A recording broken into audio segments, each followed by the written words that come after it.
The preceding signal was a test of the weather radio station KHB31's public warning system. During potentially dangerous weather situations, special receivers can be automatically activated by the signal to warn of the impending hazard.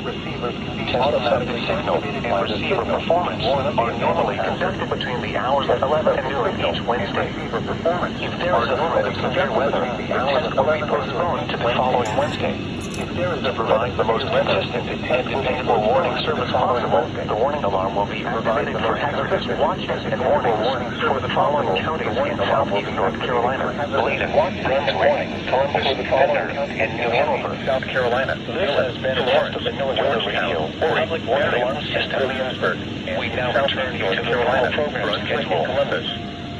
This has been a test of the weather radio public warning alarm system.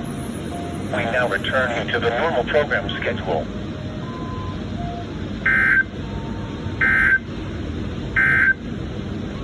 The latest marine